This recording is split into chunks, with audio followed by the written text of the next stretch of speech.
अस्सलाम वालेकुम दोस्तों, आज मैं आपके लिए तिल और गुड़ से बनने वाली बहुत ही मज़ेदार, बहुत ही आसान सी मिठाई बनाने की रेसिपी लेकर आई हूँ। तिल से आपकी बनी हुई गज्जक तो आपने काफ़ी बार खाई होगी, लेकिन आपने इस तरीके की तिल की मिठाई आज तक नहीं खाई होगी। ये इतनी मज़ेदार बनती है कि आप बिलीव नहीं करेंगे, बहुत ही उम्दा बनती है। और जो इसको बनाने का तरीका है वो भी निहायत ही आसान है, बहुत ही कम सामान के साथ ये बन जाती है। और इसकी ख़ास बात ये है कि इस मिठाई में हमने घी या ऑयल कोई भी चीज़ इन दोनों में से यूज़ नहीं की है, बिना घी और ऑयल के इसको बनाया है और ये काफ़ी ज़्यादा हेल्दी है। तो चलिए रेसिपी देख लेते हैं।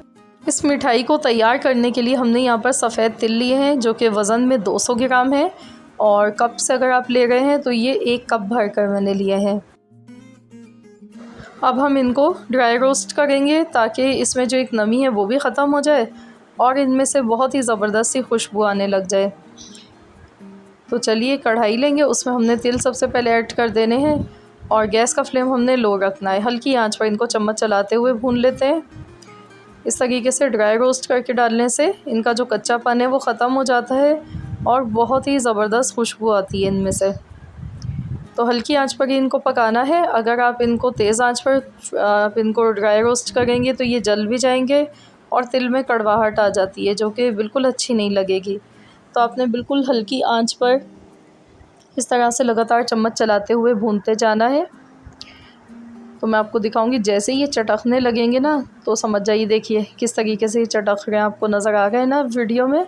तो बस ये तैयार है, मैंने गैस का फ्लेम बंद कर दिया। अब क्या करना है कि इनको पहले ठंडा करना है हमें, क्योंकि हमने इसको मिक्सी के जार में डालकर पीसना है। लेकिन हम गरम अगर पीसेंगे तो इसमें से घी निकल कर आ जाएगा फ़ौरन, इसीलिए पहले इसको ठंडा कर लें, उसके बाद आपने पीसना है। तो ये देखिए हमने यहाँ पर पीस लिया है, मैं आपको दिखाती हूँ। ये देखिए ये पाउडर फॉर्म में पीस कर तैयार हुए हैं, बहुत ही ज़बरदस्त से। तो इनको हम एक प्लेट में निकाल लेते हैं।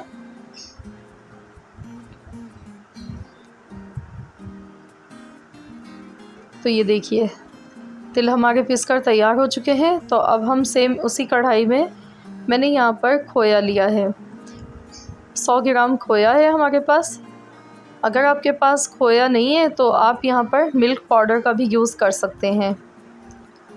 आपने 3/4 कप मिल्क पाउडर यहाँ पर डाल लेना है, इसमें यूज़ कर लेना है। तो खोया डालने के बाद हम इसको कुछ सेकंड तक भून लेते हैं ताकि इसमें जो कच्चापन है वो ख़त्म हो जाए।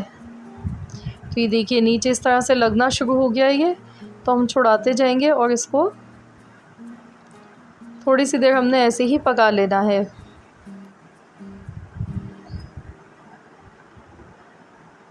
तो ये देखिए खोया हमारा भुन चुका है। तो अब हम इसमें गुड़ ऐड करेंगे, जो कि मैंने जितने तिल लिए थे उतना ही हम वज़न मैंने यहाँ पे गुड़ लिया है, 200 ग्राम, यानी कि 1 कप गुड़ है हमारे पास। और गुड़ को मैंने पीस कर लिया है, तो आपने भी ऐसे ही इसको डालना है पीस कर। अगर आपके पास गुड़ नहीं है तो आप इसकी जगह पर चीनी का भी इस्तेमाल कर सकते हैं। हम वज़न ही लेनी है आपने दोनों चीज़ें, जितना आपके पास तिल है उतनी ही आपने इसमें चीनी का यूज़ करना है। बस आपने क्या करना है कि आपने इसमें फिर थोड़ा सा पानी भी ऐड करना है, क्योंकि चीनी जब मेल्ट होती है तो वो फ़ौरन से जलना शुरू हो जाती है और टाइम लेती है। अब मैं इसमें पिसी हुई इलायची का पाउडर डाल रही हूँ, 1/2 टीस्पून।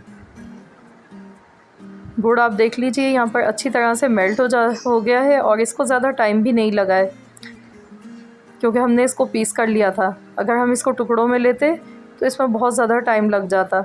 तो इसी तरीके से आपने सेम रेसिपी को फॉलो करना है। तो यहाँ पर देख लीजिए थिकनेस, ये बिल्कुल एकदम ये दोनों चीज़ें परफेक्ट हमारी तैयार हो चुकी हैं। और अब मैं इसमें डाल दूँगी पिसे हुए तिल का पाउडर, जो हमने पीस कर रखे थे, ये हमने इसमें ऐड कर दिए और इसको हम मिला लेते हैं। अभी गैस का फ्लेम मैंने बंद नहीं किया है, बस हल्की आंच पर ही इसको हम ऐसे पकाएंगे, मिला लेंगे इन सब चीज़ों को अच्छी तरह से।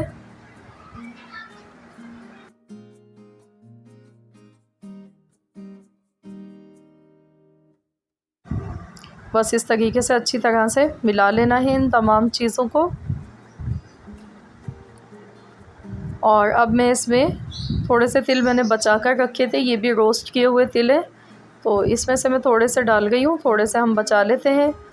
मैंने 3 चम्मच इसमें तिल डाल दिए हैं ऐसे साबुत, बाकी मैंने जो डाले थे वो पीस कर डाले थे।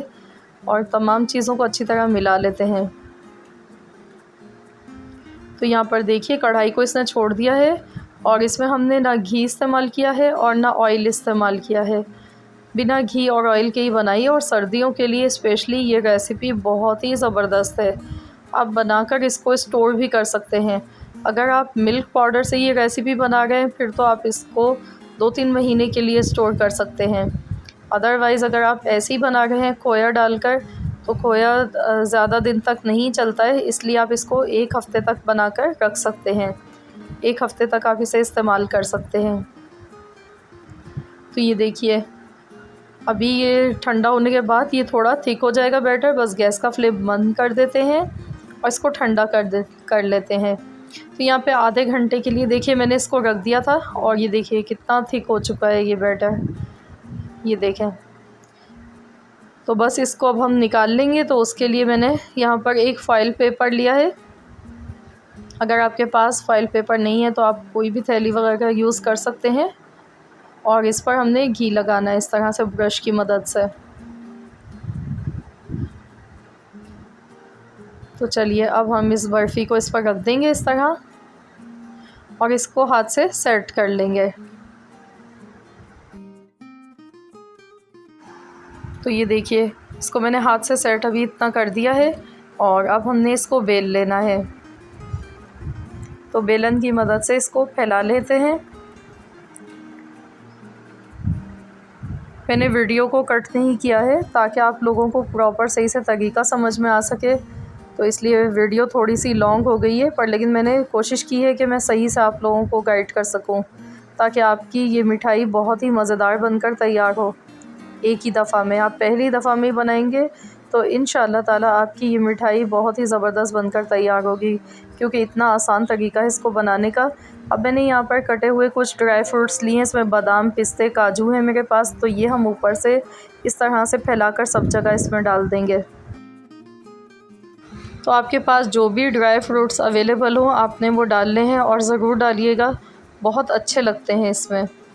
इस तरीके से ये देखिए फैलाकर मैंने डाल दी है इसमें और अब हमने इसे रोल करना है। तो टाइट करके इसको रोल करना है इस तरीके से। ये देखिए फॉइल पेपर से मैंने उठाकर अभी डाला है। तो अब बस हमने इसकी इसी तरीके से टाइट करके इसकी लेयर्स हमने रोल करते चले जाना है।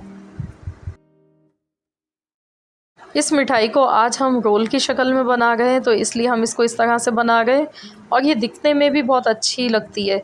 इसकी जब हम बाद में कटिंग करेंगे तो ये जो हमने रोल बनाया इसकी जो लेयर्स हैं वो अलग से आपको दिखेंगी, जो कि बहुत ही अच्छी लगती हैं दिखने में। तो ये देखिए इस तरीके से टाइट करके इसको हमने दबाते हुए बनाते चले जाना है। बस इस तरीके से ये देखिए मैंने पूरा फोल्ड इसे कर लिया है। ये देखें तो ये अभी काफ़ी ज़्यादा ये बड़ा बन चुका है।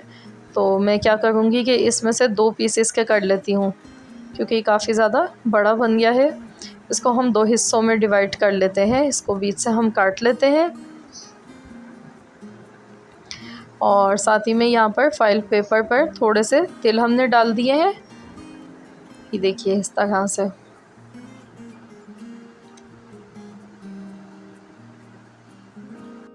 तो बस अब हमने उठाकर इस पर इस तरह से इसको रखना है और ऊपर से इस तरह से तिल की एक लेयर इस पर लगा देनी है, जो कि दिखने में बहुत ही अच्छी लगती है। इस तरह से हमने इसको सेट कर देना है। तो ये देखिए मैंने यहाँ पर इस पर तिल लगाकर सेट कर लिया है। अब मैं इसे बीच से 2 हिस्सों में कर लेती हूँ डिवाइड। ये देखिए 2 हिस्सों में से कर लिया है और अब हम इसे सेट होने के लिए रखेंगे। तो दोबारा से हमने इसको फ़ॉइल पेपर में फ़ोल्ड करना है और 1 घंटे के लिए इसको आप चाहें तो फ्रिज में रख दें या आप ऐसे ही बाहर रख दें, बस सेट होने के लिए इसको रखना है। तो दोबारा से हमने फ़ॉइल पेपर में इस तरीके से रोल करना है इसको और उसके बाद हमने इसको रख देना है 1 घंटे के लिए सेट होने के लिए। ये देखिए इस तरह से इसको हमने फ़ोल्ड करना है। इस तरीके से ये इनकी जो शेप है वो बिल्कुल परफेक्ट सेट हो जाती है।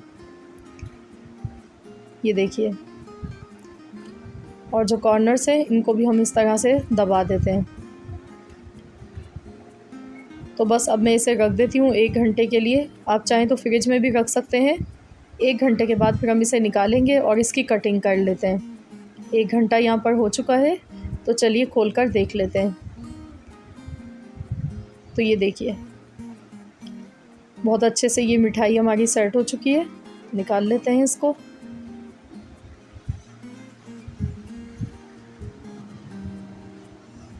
और अब हम इसकी कटिंग करेंगे। तो मैं आधा इंच का टुकड़ा इसमें से काट रही हूँ। तो ये देखिए मैं इस तरह से इसमें से कटिंग कर लेती हूँ, आप अपनी मर्ज़ी के हिसाब से कर सकते हैं। मैं यहाँ पर 1 इंच का पीस में इस तरीके से काट रही हूँ। ये देखिए कितनी ज़बरदस्त ये बनकर तैयार हुई है।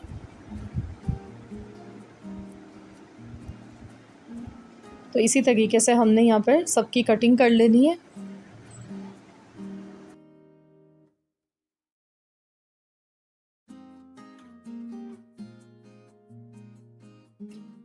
तो ये देखिए दिखने में ये कितनी यमी सी लग रही है, ये देखें।